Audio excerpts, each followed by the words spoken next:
Hi. So, come up and take some stickers. This is, if you want some stickers, DarkFi swag. This is your chance. They will be gone. So come.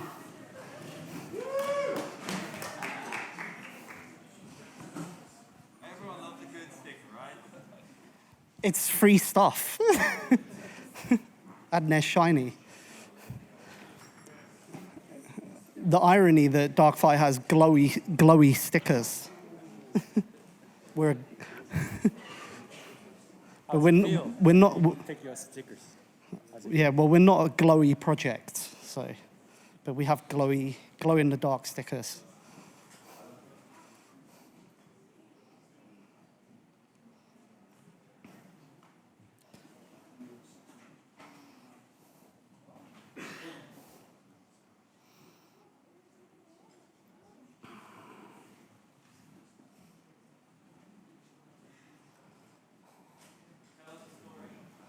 Well, I'll wait for them to finish,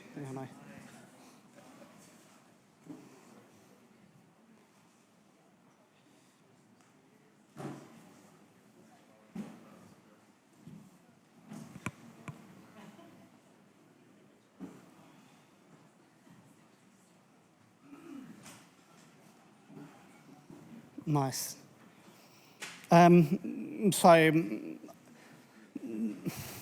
That profile picture is Jay Stark.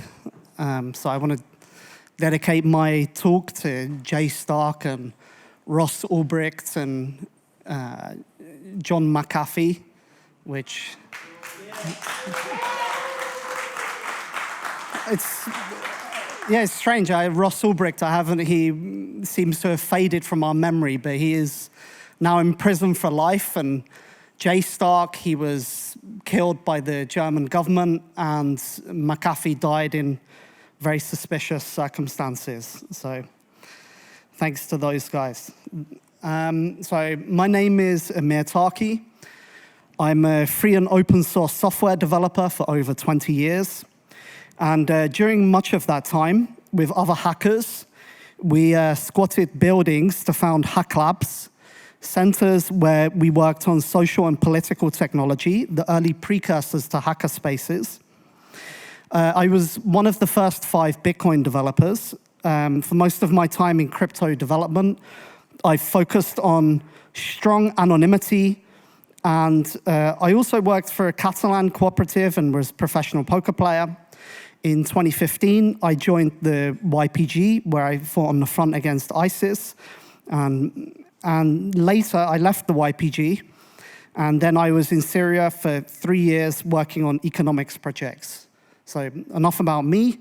In this talk, I'm going to be talking about DarkFi. DarkFi is a L1 for anonymous smart contracts. And we have our own peer-to-peer network. We have a distributed hash table, which is kind of like what IPFS is. We have a ZK virtual machine. We have a smart contract engine. We have our own blockchain. In terms of applications we've built on it, we have completely anonymous DAOs, atomic swaps, fully anonymous peer-to-peer chat, which nothing like it exists in the world, and also anonymous task system, all peer-to-peer. And all of it completely anonymous. So when I talk about the DAO, I don't just mean that your identity is hidden. I mean everything is anonymous. The treasury, all the actions, who votes on what, the amount, the token-weighted voting, etc. All of it completely anonymous. So in this talk as well, I'm going to be dropping a lot of references. So you might want to have a pen and paper or a phone handy to write down in case you have something interesting. So to begin with, I'm going to talk a bit about the back history of DarkFi. So with the project called Dark Wallet. So in 2013, I founded a project called Dark Wallet, along with Cody Wilson, who created the 3D printed gun, with Vitalik Buterin, who he later left after 8 months to create Ethereum, and a group of Spanish hackers. And if you're interested in Dark Wallet, you can go on YouTube and you can search Dark Wallet, and you'll see our initial announcement video. I definitely recommend people to see it. And also, interestingly, if you search Dark Wallet, you'll see another video called Dark Wallet Alpha. And in that video, I'm talking about, I go, should we call it Drug Market Ultra or Death Market Revived? And that is because when Ross Ulbricht went to jail, I created the first version of what later became Open Bazaar, and that was called Dark Market. And on Reddit, at the time, in Bitcoin, the main narrative was about mainstream mass adoption. And there was a petition on Reddit to get me to rename my software to something less scary, because it would scare away mass adoption of cryptocurrency. And at that time, the Bitcoin Foundation was trying to make inroads. It was this clique of business guys who kind of saw, these crazy anarchists had created this really interesting kind of plaything, and we kind of need to wrestle it out of their hands. And if we could just get it used by the big banks, it would make payments cheaper and like credit cards less expensive. And so that was in full swing, and Dark Wallet was a kind of response from the crypto anarchist side of Bitcoin, a rallying call against that co-option of Bitcoin. And the name of Dark Wallet actually comes from a speech by the director of the FBI, James Comey. In 2013, he made a speech about the going dark problem, which is the cryptography technologies widely used throughout society now created an all-pervasive danger for law enforcement, where it threatened to create these dark, impenetrable zones in the internet, as if that's a bad thing. So he says, it's just a quote from him, he says, "Unfortunately, the law hasn't kept pace with technology, and this disconnect has created a significant public safety problem. We call it going dark." So that's the origin of Dark Wallet, and DarkFi has its roots in that origin story in 2013. So before I go more into DarkFi, I want to talk a bit about our philosophy. So there's a headline that I read this month, and it says, the headline says, "I'm 28 and I'm scheduled to die in May." So the article continues, Zoraya Ter-Beek, 28, expects to be euthanized in early May. Ter-Beek was never able to muster the will to finish school or start a career. She said she was hobbled by her depression, autism, and borderline personality disorder. She recalled her psychiatrist telling her that they had tried everything and that there's nothing more we can do for you. It's never going to get any better. At that point, she said, she decided to die. I was always very clear that if it doesn't get better, I can't do this anymore.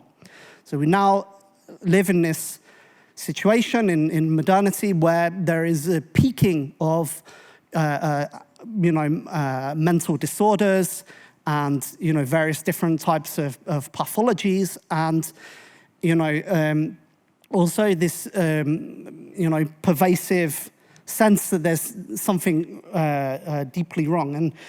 And there is an experiment from 1962, a study that was published, that I think can illuminate us some insights into this situation that we find ourselves in. And it was an experiment by a professor called John Calhoun, which is called Universe 25. And it's not without its detractions, but I think the experiment still holds. And in Universe 25, what John Calhoun did is he got a very large warehouse, huge space, and he put these many floors, and he put a population of rats inside of there. And the rats had access to unlimited resources, unlimited food and water. And the rats began to multiply, and they thought, the rats, because they were interested in this question, like, okay, what happens when the population peaks? And they thought, it would have there'd be some natural self-balancing mechanism that would happen there. So I read just what it says what his quote was. So, having reached a level of high population density, the mice began exhibiting a variety of abnormal, often destructive behaviors, including refusal to engage in courtship and females abandoning their young. By the 600th day, the population was on its way to extinction. Though physically able to reproduce, the mice had lost the social skills required to mate. Many female rats were unable to carry the pregnancy to full term or to survive delivery of their litters if they did. An even greater number, after successfully giving birth, fell short in their maternal functions.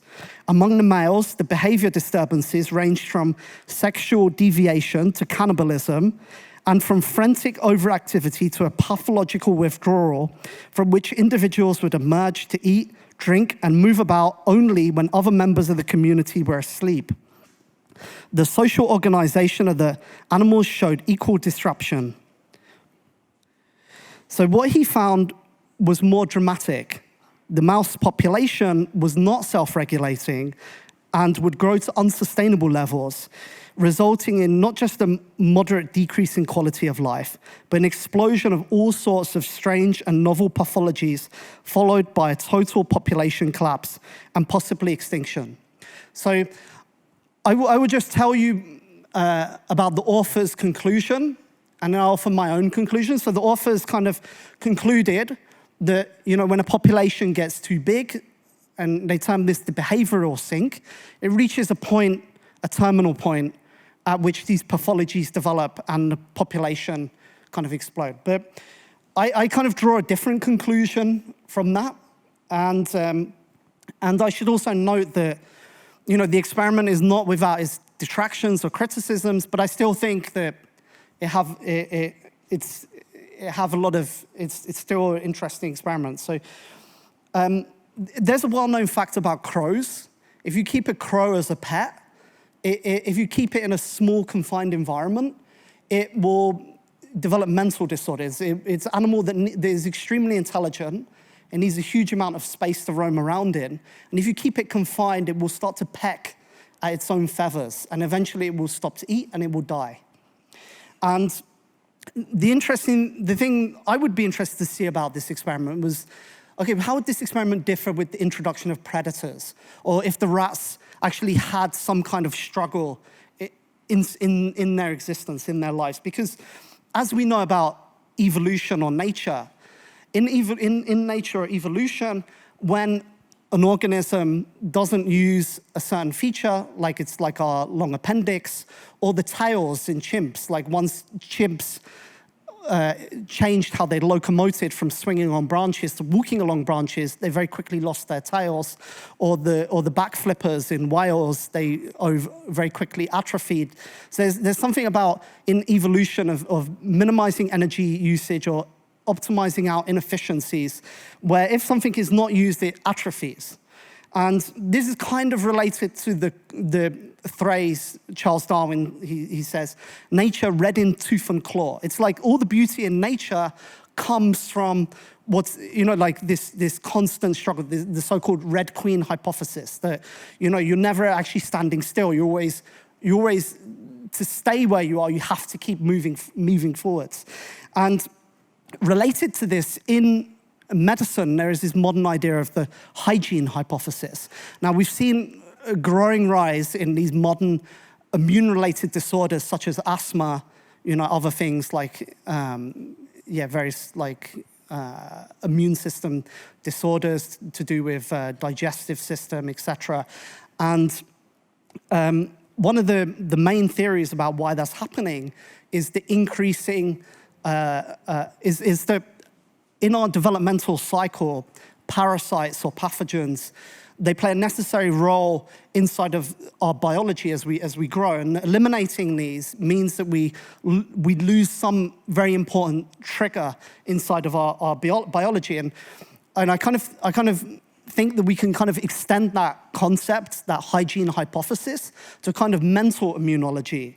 So, also another interesting fact is vegetables. Vegetables are actually poisonous. When you eat vegetables, they're trying to kill you, but vegetables are very healthy for you because those those chemicals that they excrete in your body, they trigger biological responses that are very essential for life. So it's actually an important thing that we need for our existence. So biology actually requires resistance in order to develop and to grow. And the complete sanitization is bad for health, including mental health. So there is this concept that when there is a struggle, that humans developed by overcoming the obstacles, not by turning away from the obstacle, but in the process of overcoming the obstacle, we develop and we're able to grow and to ascend and to move upwards and to become higher parts of nature. So here is a quote by Nietzsche from Twilight of the Idols, and he says, "The criminal and what is related to him. The criminal type is the type of the strong human being under unfavorable circumstances, a strong human being made sick. He lacks the wilderness, a somehow freer and more dangerous environment and form of existence, where everything that is weapons and armor in the instinct of the strong human being has its rightful place. His virtues are ostracized by society. The most vivid drives with which he is endowed soon grow together with the depressing effects, with suspicion, fear, and dishonor. Yet this is almost the recipe for physiological degeneration." And here is another quote by Ernst Junger, in which he says, "The cult of crime is so characteristic of our times. Its dimensions and extent are easily underestimated.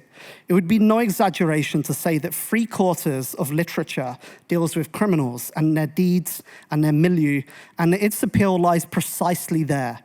This indicates how far the law has become dubious.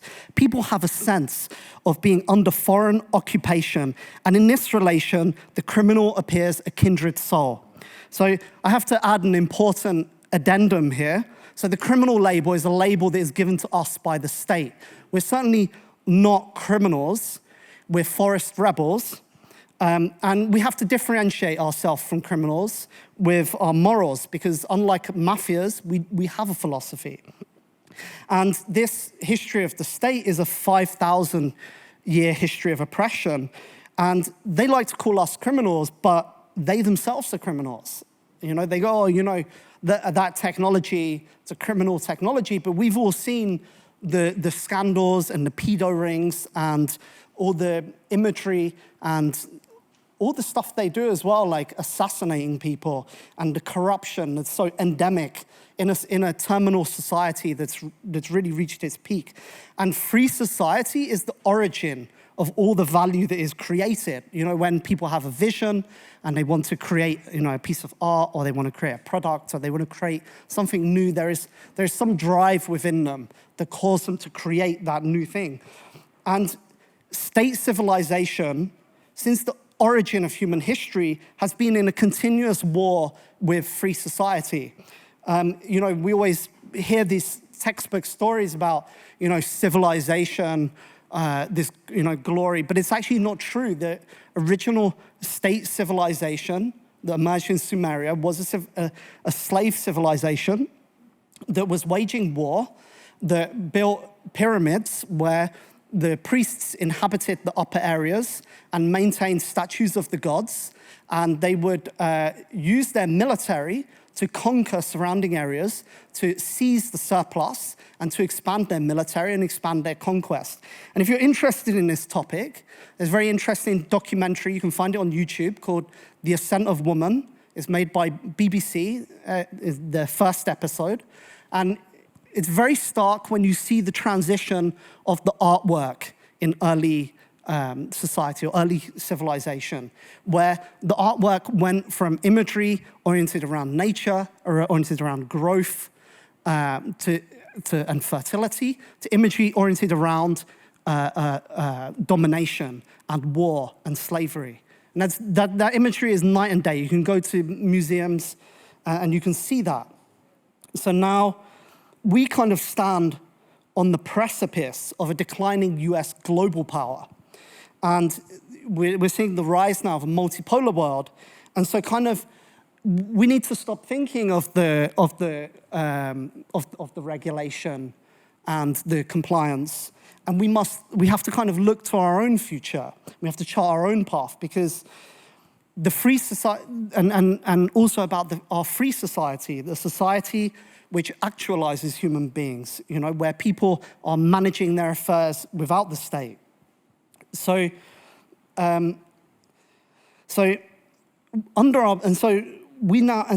anonymity, which is name of my talk, anonymity as a hard offensive power.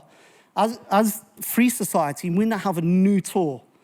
So if you look up on Wikipedia the definition of hard power, Wikipedia will define hard power as military and economic power. And I think actually now there is a new third emerging form of hard power, which is cryptography. So, right now, people view cryptography and privacy as a defensive technology, but it's more than defensive. And even this meme, like, oh, privacy is normal, privacy is normie, essentially. Like, oh, when I go to the bathroom, nobody want to watch me. No, privacy is not normal. Privacy is exceptional. Privacy allows us to conquer and expand the territory of freedom, as Satoshi said. And right now, and all those narratives about compliance, they're losing sort of narratives, because, and the reason DarkFi as a concept is so powerful is because we're in a kind of feedback loop with the nation states. When people talk about compliance and the states crack down on crypto, that is an example of a fragile narrative where there is a migration of capital and users out of those systems. But in the case of DarkFi, where DarkFi is by design an anti-fragile system, where when the states crack down on anonymity, it validates the DarkFi narrative. It kind of like drives capital and usage towards DarkFi. So DarkFi is in a very strong position, whereas all those other RegFi kind of privacy, normie kind of things are in a weak position with regulation and the states. As soon as states crack down, that entire thing kind of shatters. So if you're interested in that, there is a video that we made in collaboration with Rekt News, R-E-K-T. You can find it on YouTube. So it's called Lunapunk and the Dark Side of the Cycle. And and we have this concept of the dark forest. And the dark forest, it's a forest that provides the forest rebel, the kind of cyber guerrilla, with concealment. And the guerrilla operates in this forest. He's in a symbiosis with this anonymity forest, this kind of ecology. And the more the guerrilla helps the forest to grow, the more the forest protects the guerrilla. And so now I will talk about some of the technicals of DarkFi.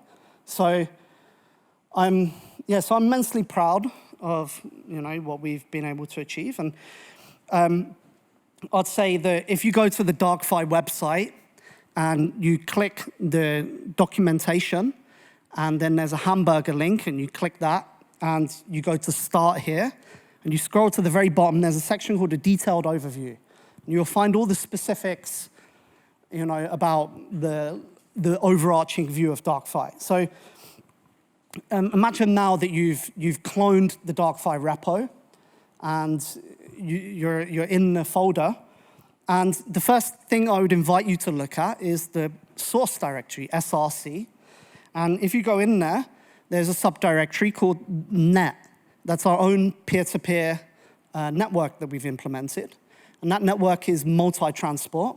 Yeah? I want to make sure you're giving us a summarized overview of your detailed overview. Yeah, summarized. Okay.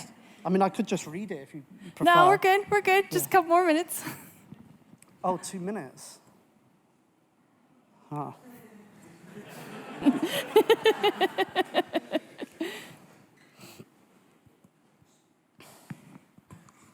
I mean... Well, how about this? Like, we've got a couple questions. I don't want to do the questions. Oh, okay. I mean, if they Sorry, want, folks. they can come afterwards and talk. I'd rather give the info. Well, what I'd love to do is just ask you one question, and then people can talk to you more outside. And yeah. We've got one question here, which is, will DarkFi abide or comply by the rules of even one regulator in the world? No. Perfect. No, but Awesome.